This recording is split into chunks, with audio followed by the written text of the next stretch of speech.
जय भारत के साथ स्वागत है आप सभी का आपके अपने news channel the CMM news 24/7 पर। तो हेलो दोस्तों, आज तारीख हो चुकी है 25 अगस्त 2021 और दिन हो चुका है बुधवार। तो आज की मॉर्निंग हेडलाइंस और ब्रेकिंग न्यूज़ में जानेंगे देश और दुनिया की कुछ चुनिंदा महत्वपूर्ण खबरें। सारी की सारी खबरें बहुत ही महत्वपूर्ण हैं आपके लिए, ताकि वीडियो के एंड तक बने रहिए ताकि आपकी कोई भी न्यूज़ अपडेट मिस ना हो। बढ़ते खबरों की ओर। खबरों के सिलसिले में सबसे बड़ी खबर आ रही है, नारायण राणे को मिली महाड़ से जमानत। वहीं दूसरी खबर है 7वें वेतन आयोग से रिलेटेड। 7वां वेतन आयोग, इन कर्मचारियों की बढ़ेगी पगार। वहीं पैरालंपिक से खबर आ रही है कि पैरालंपिक में भी भारत अपनी दावेदारी करने के लिए पहुंच चुका है और वहां ध्वजवाहक टेक चंद बनेंगे। बढ़ते हैं खबरों के सिलसिले की ओर। तो पहली खबर निकल कर आ रही है, सेंसेक्स में 403 अंकों की बढ़त, निफ्टी 16,600 के ऊपर हुआ बंद। जी हां दोस्तों, शेयर बाजार में लगातार दूसरे दिन बढ़त देखने को मिली है। मेटल सेक्टर में आई तेजी और खरीदारी और दिग्गज स्टॉक्स में तेजी की मदद से दोनों प्रमुख इंडेक्स में आधा प्रतिशत से ज्यादा की बढ़त देखने को मिली है। मंगलवार के कारोबार में सेंसेक्स 403 अंक की बढ़त के साथ 55,559 के स्तर पर और निफ्टी 128 अंक की बढ़त के साथ 16,625 के स्तर पर बंद हुआ है। कारोबार के दौरान मेटल सेक्टर में सबसे ज्यादा तेजी देखने को मिली है, वहीं FMCG सेक्टर में दबाव देखने को मिला है। बढ़ते अगले समाचार की ओर। अगले समाचार में है, नारायण राणे को मिली राहत। महाड़ कोर्ट ने 15,000 के निजी मुचलके पर दी जमानत। जहां दोस्तों, महाराष्ट्र के मुख्यमंत्री उद्धव ठाकरे के खिलाफ विवादित टिप्पणी करने के मामले में गिरफ्तार हुए केंद्रीय मंत्री नारायण राणे को राहत मिली है। महाड़ कोर्ट ने उन्हें 15,000 के निजी मुचलके पर जमानत दी है। पुलिस उन्हें रिमांड के लिए महाड़ मजिस्ट्रेट कोर्ट लाई थी, जहां राणे को मजिस्ट्रेट बाबा साहब शेख पाटिल के समक्ष पेश किया गया था। पुलिस ने कोर्ट से उनकी रिमांड मांगी थी, लेकिन कोर्ट से उन्हें जमानत मिल गई है। कोर्ट में एडवोकेट अनिकेत उज्ज्वल निकम और एडवोकेट भाऊ सालुके ने उनका प्रतिनिधित्व किया। इस दौरान बीजेपी ने राणे की गिरफ्तारी के विरोध में महाराष्ट्र सरकार के खिलाफ प्रदर्शन किया। आपको बता दें कि नारायण राणे पर मुख्यमंत्री उद्धव ठाकरे के खिलाफ टिप्पणी करने का आरोप है और उसी के बाद महाराष्ट्र पुलिस ने उन्हें पहले हिरासत में लिया और फिर गिरफ्तार भी कर लिया था। नारायण राणे महाराष्ट्र में जन आशीर्वाद यात्रा पर है और इसी यात्रा के दौरान उन्होंने उद्धव ठाकरे के खिलाफ टिप्पणी की थी। अपनी गिरफ्तारी से बचने के लिए नारायण राणे ने मुंबई उच्च न्यायालय में याचिका भी दायर की थी। तो सियासत की खबर के बाद अब चलते अगली खबर पर। अगली खबर में है, केरल में कोरोना ब्लास्ट। एक दिन में 24,000 से ज्यादा नए केस, 173 लोगों ने गंवाई जान। तो केरल में कोरोना का बहुत बड़ा संकट आ चुका है। केरल में कोरोना वायरस संक्रमण के नए मामलों में एक बार फिर से तेजी और बढ़ोतरी दर्ज की गई है। यहाँ संक्रमण देश में सबसे तीव्र गति से बढ़ रहा है। बीते 24 घंटों में केरल में कोविड-19 के 24,296 नए मामले सामने आए और 173 लोगों की मौत हो गई। इसके साथ ही कुल संक्रमितों और मृतकों की संख्या बढ़कर क्रमशः 48,51,984 और 19,757 हो गई। सोमवार को संक्रमण दर 15.63% थी, जो अब बढ़कर 18.4% हो गई। एक आधिकारिक विज्ञप्ति में यह बताया गया कि सोमवार से 19,349 लोग संक्रमण मुक्त हो चुके हैं और कुल स्वस्थ होने वाले लोगों की संख्या बढ़कर 36,72,357 हो गई है। तो ये पूरा ब्यौरा हमने आपको बताया है केरल के कोरोना संकट का। तो नए केस केरल में आए हैं, 173 लोगों ने अब तक जान गंवाई है। केरल में कोरोना थमने का नाम नहीं ले रहा है। बढ़ते अगले समाचार की ओर। अगले समाचार में है, केंद्रीय मंत्री हरदीप पुरी ने CAA को लेकर विपक्ष पर कसा तंज।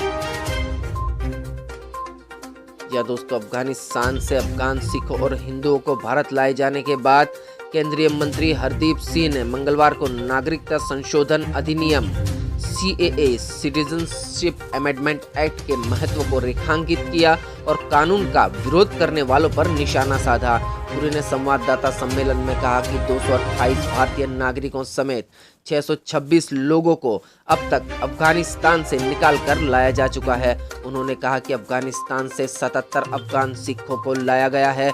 पुरी ने किसी का नाम लिए बिना संवाददाताओं से कहा कि CAA को लागू करने का विरोध कर रहे लोग आज इसकी कट ऑफ तारीख को 2014 से बढ़ाकर 2021 करने की मांग कर रहे हैं।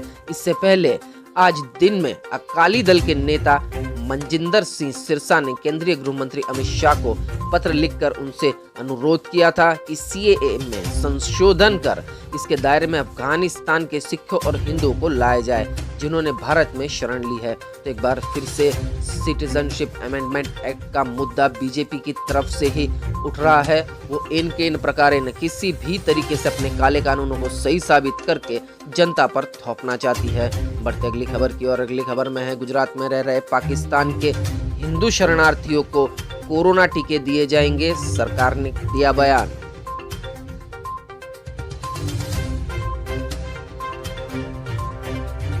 गुजरात में दीर्घ विधिक वीजा पर रह रहे पाकिस्तान के हिंदू शरणार्थियों को केंद्र के निर्देश के अनुसार कोरोना वायरस के टीके लगाए जाएंगे। गुजरात सरकार ने मंगलवार को यह जानकारी दी।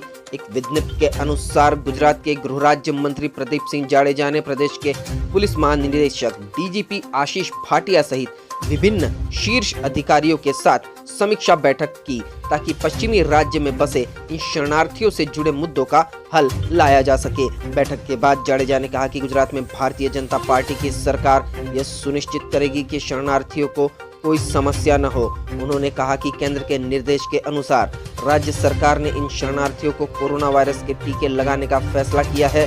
पाकिस्तान, अफगानिस्तान और बांग्लादेश से प्रताड़ित धार्मिक अल्पसंख्यकों के लिए सीएए नागरिकता संशोधन कानून लाने के लिए नरेंद्र मोदी सरकार की सराहना करते हुए जाडेजा ने कहा कि राज्य सरकार पहले ही केंद्र से उन शरणार्थियों के लिए पासपोर्ट नवीनीकरण प्रक्रिया को आसान बनाने का अनुरोध कर चुकी है जो 2014 से पहले पाकिस्तान से यहां आए थे। तो कहीं न कहीं सीएए का मुद्दा तूल पकड़ रहा है। अफगानिस्तान से लोगों को यहां शरण दी जा रही है, भारत लाया जा रहा है। तो उसी के मुद्दे को ढाल बनाकर ये लोग सीएए यानी सिटीजनशिप अमेंडमेंट एक्ट, जिसका काफी विरोध हुआ था, शाहीन बाग से लेकर सारी खबरें आती थी, पहले आंदोलन होते थे, जो कि अभी थोड़ा ठंडा पड़ चुका है ये मुद्दा। तो इस मुद्दे को फिर से बीजेपी की तरफ से उठाया जा रहा है। किसी भी तरीके से बीजेपी अपने काले कानूनों को लागू करवाना चाहती है। बढ़ते अगली खबर की और अगली खबर में है सिर्फ आर्थिक मानदंड के आधार पर क्रीमी लेयर का निर्धारण नहीं किया जा सकता है, सुप्रीम कोर्ट ने दिया बयान।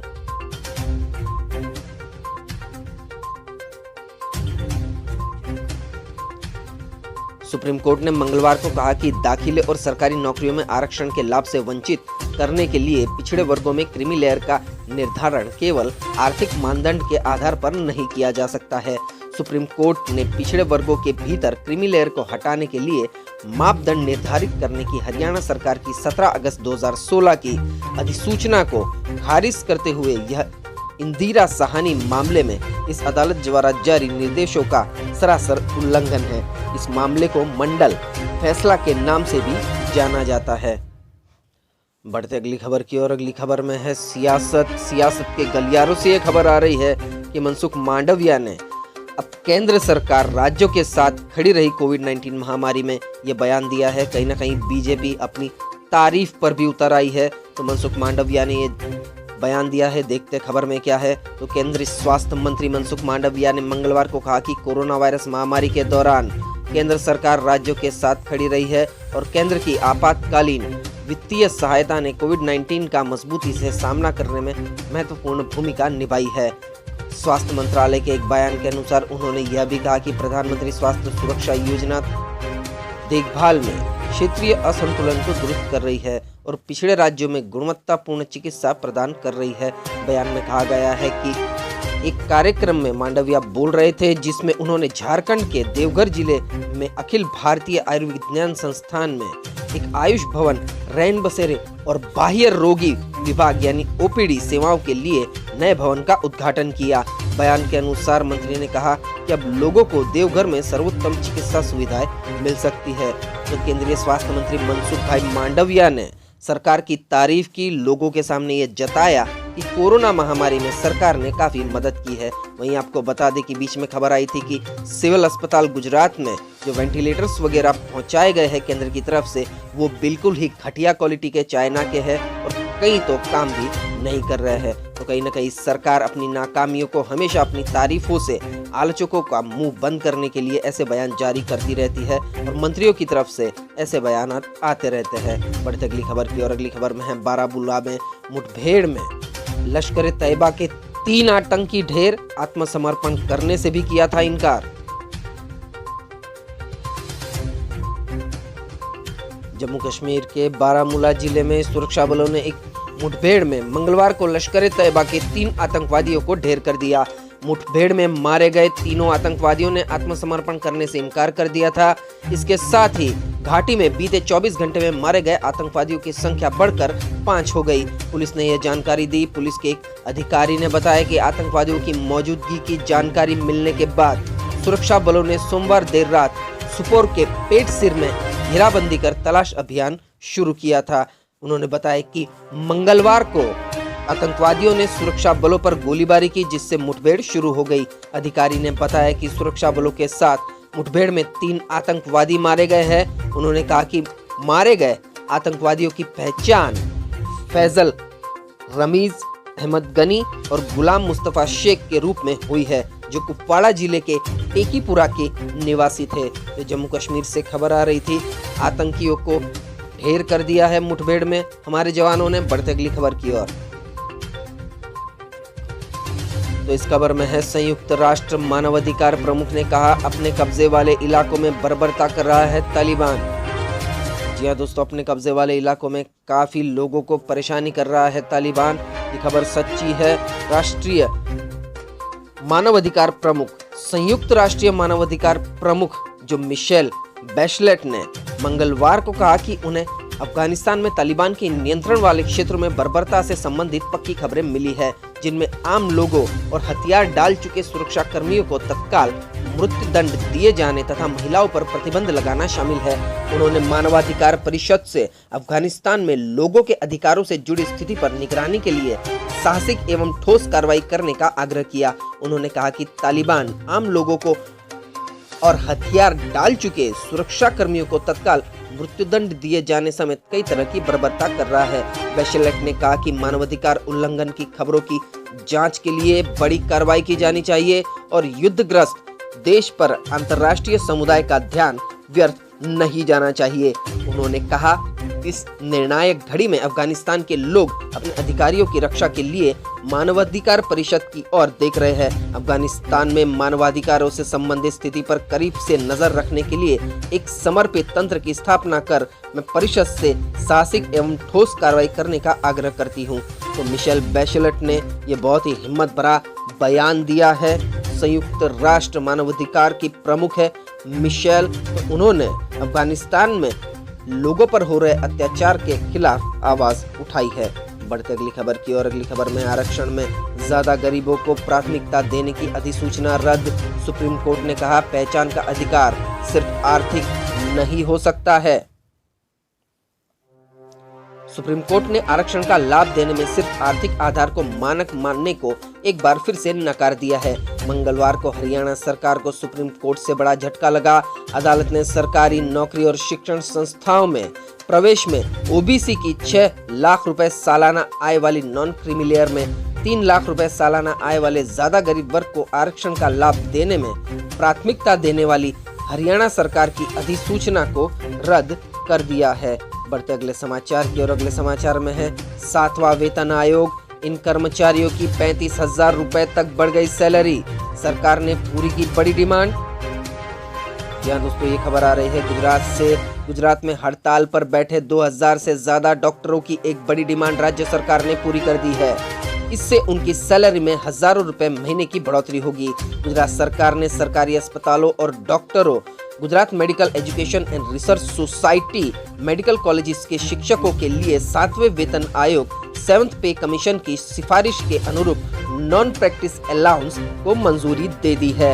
उप मुख्यमंत्री नितिन पटेल, जिनके पास राज्य का स्वास्थ्य विभाग भी है, उन्होंने डॉक्टर और मेडिकल कॉलेज के शिक्षकों के लिए इसे त्योहारी उपहार के रूप में घोषित किया है। शिक्षक इसके लिए दबाव बना रहे थे और यहाँ तक कि मांग को लेकर हड़ताल पर चले गए थे। पटेल ने फेसबुक पेज पर लिखा कि उप मुख्यमंत्री नितिन पटेल ने सरकारी अस्पतालों के पात्र सेवारत डॉक्टरों और GMERS मेडिकल कॉलेज के शिक्षकों को रक्षाबंधन उपहार के रूप में 7वें वेतन आयोग के अनुसार नॉन प्रैक्टिस अलाउंस को मंजूरी दी है। तो ये बहुत अच्छी खबर आ रही है गुजरात के डॉक्टरों के लिए। बढ़ते अगले समाचार की और अगले समाचार में है बिहार की पॉलिटिक्स। तेज प्रताप को अभी तक नहीं मिला परिवार का साथ, अब कार्रवाई के मूड में है लालू प्रसाद यादव। जी दोस्तों, राष्ट्रीय जनता दल सुप्रीमो लालू प्रसाद यादव अपने बड़े बेटे तेज प्रताप यादव की अनुशासनहीनता को बर्दाश्त करने के मूड में नहीं दिख रहे हैं। उनके खिलाफ कार्रवाई के माध्यम से पार्टी यह संदेश देना चाहती है कि कोई भी नेता या कार्यकर्ता अनुशासन की हदें पार कर आरजेडी में नहीं रह सकता है। तेज प्रताप के खिलाफ इसी रणनीति के तहत सख्ती बरती जा रही है। नेतृत्व का मानना है कि उनकी पार्टी विरोधी हरकतें सुस्त पड़ी तो इस श्रेणी के दूसरे लोग अपने आप सीधे हो जाएंगे। अच्छी बात यह है कि लालू परिवार के दूसरे सदस्य भी तेज प्रताप को शरण नहीं दे रहे हैं। इसी बीच 2 दिनों से तेज प्रताप ने भी ऐसा कोई बड़ा बयान नहीं दिया है जिससे परिवार व पार्टी को परेशानी हो। बढ़ते अगले समाचार की और अगले समाचार में है देहरादून के संतला देवी क्षेत्र में बादल फटा, कई इलाकों में अतिवृष्टि से आफत। देहरादून में मंगलवार की रात आसमान से आफत बरसी। संतला देवी मंदिर के पास खबड़ावाला में बादल फट गया। इसके अलावा आसपास के इलाकों में भी अतिवृष्टि हुई। करीब 3 घंटे हुई भारी बारिश के कारण नदी नाले उफना गए और कई पुश्ते बह गए। घरों में पानी घुसने के साथ ही कई जगह पेड़ और विद्युत पोल गिरने की भी सूचना है। बढ़ते अगले समाचार की और अगले समाचार है टोक्यो पैरालंपिक में भारतीय दल के ध्वजवाहक बने टेकचंद F54 वर्ग के भाला फेंक में स्वर्ण पदक के लिए लगाएंगे दांव। जी हाँ दोस्तों, जो दिव्यांग खिलाड़ी होते हैं उनके लिए भी पैरालंपिक आयोजित किया जाता है। वहीं से एक खबर आ रही है तो जापान के टोक्यो में मंगलवार से शुरू हुए पैरालंपिक 2020 के उद्घाटन समारोह में रेवाड़ी जिले के बावल के रहने वाले निवासी पैरालंपिक खिलाड़ी टेकचंद ने ध्वजवाहक के रूप में भारतीय दल का नेतृत्व किया।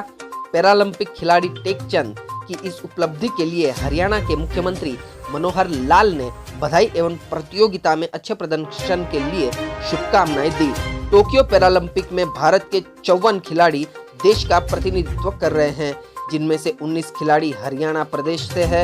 इन्हीं में से एक पैरालंपिक खिलाड़ी टेकचंद भी F54 यानी 54 वर्ग के भाला फेंक में स्वर्ण पदक के लिए दांव लगाएंगे। पैरालंपिक हिस्सा लेना टेकचंद का सपना था जो पूरा हुआ है। 18 अगस्त को टेकचंद भारतीय दल के साथ यहां से रवाना हुए थे। टेकचंद 3 सितंबर को पैरालंपिक में अपना दमखम दिखाएंगे। जो आपको व्हीलचेयर पर तस्वीरों में देखने को मिल रहे हैं वही हमारे खिलाड़ी है टेकचंद जी, जो ध्वजवाहक बने हैं पैरालंपिक में। बढ़ते अगली खबर की ओर तो अगली खबर में है ब्राह्मणों के अभाव में टला बसपा का सम्मेलन।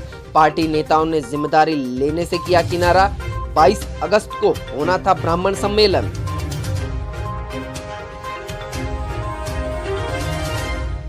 ब्राह्मणों को जोड़ने की कवायद में जुटी बसपा कानपुर में पिछड़ती दिख रही है। यहाँ 22 अगस्त को होने वाला ब्राह्मण सम्मेलन फिलहाल नहीं हो पाया है।